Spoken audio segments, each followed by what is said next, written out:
आपने जो खमैनी को मार डाला और आप भगड़ा पा रहे थे दुनिया भर में कि मार डाला, लड़ाई ओवर, अब मेरे जूते चाटेंगे, दिल किस माई बूट्स, माई ब्लडी फुट किस माई बूट्स। आपने ईरान के आयतुल्ला को मारकर, it is like killing the pope of the Catholics.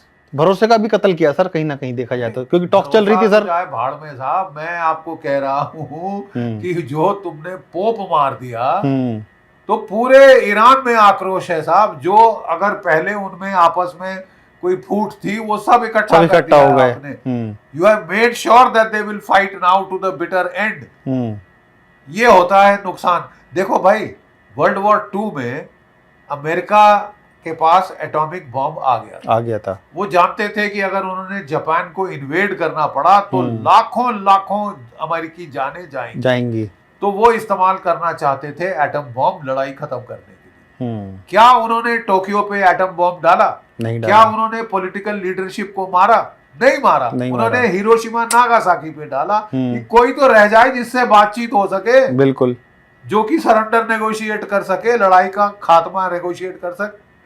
अब ये बड़े नई नवेली स्ट्रैटेजी बनाई कि साहब हम तो फर्स्ट डे डिकैपिटेट कर देंगे, हम तो टाइगर हैं, चंगेज खान के बाद हमारा नाम आता है। तो चंगेज खान जान भूल जाइए साहब, आप अपनी प्रेसिडेंसी बचा। लेकिन सर इसमें एक चीज बड़ी पैटर्न वाली समझने वाली चाहिए सर, क्योंकि आप एनालिसिस करते रहते हैं। सर पहले ही दिन टॉप लीडरशिप को अमेरिका ने मार गिराया इजराइल के साथ मिलकर, और हमने देखा कि हिजबुल्लाह को भी सर उन्होंने इस तरह से पैटर्न अपनाया था कि उनके सारी टॉप लीडरशिप को खत्म कर दिया।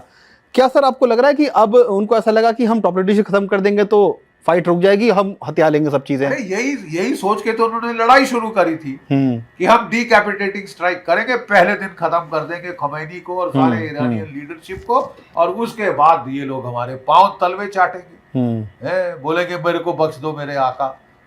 बख्श दो साहब, अब आपको बख्शने की टाइम आ गई। सर नुकसान बहुत अमेरिका का कर दिया है कई सारे।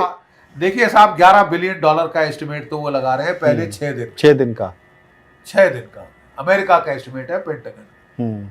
और अभी तो गिनती आप करे जाइए। और जो बॉडी बैग्स का जो काउंट आया है, देखिए 3 F-15 जहाज गिर गए हैं, 3 F-16 जहाज गिर गए हैं, प्रीडेटर शिडेटर मिसाइल रडार शडार लेके।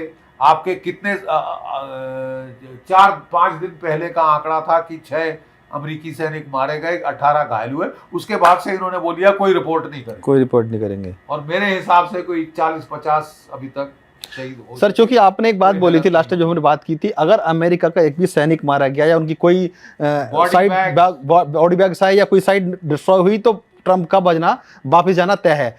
क्या सर वो बिल बच चुका है? क्योंकि हम देख रहे हैं कि उनके बहुत सारे इंस्टॉलेशन बर्बाद कर दिए गए हैं और बहुत सारा नुकसान उनको पहुंचाया गया है। इलेक्शन भी अभी जल्दी वहां पर होने वाले हैं। क्या आपको सर एक लगता है कि हमने सुना था एक F-18 का भूत आया था सर अभी, क्या ये उसको बचने के लिए ट्रंप साहब ने एक ये चाल चली? क्योंकि भारत भी सही उसमें कहीं ना कहीं इन्वॉल्व होने की बात आई है। और अगर आप जो है जिंदगी मौत के फैसले ऐसी घटिया व्यक्तिगत पर्सनल लाभ के लिए करें तो नुकसान होगा देश का। और वो उन्होंने करा दिया है। एप्स्टीन फाइल को भी आप बात ना करें, इकोनॉमी को वो नुकसान हो रहा था। जो ICE जो मारपीट कर रहे थे अमेरिका की जनता के साथ, उससे नुकसान हो रहा था। रेटिंग्स का रेटिंग इनकी बद से बदतर चली जा रही है। जब सर्वे हुआ था अमेरिका के अंदर कितने लोग इन फेवर हैं ईरान से लड़ने के लिए, 20% लोग, 80% लोग अगेंस्ट थे। अब तो साहब और देखिए, आगे देखिए होता है क्या होता है।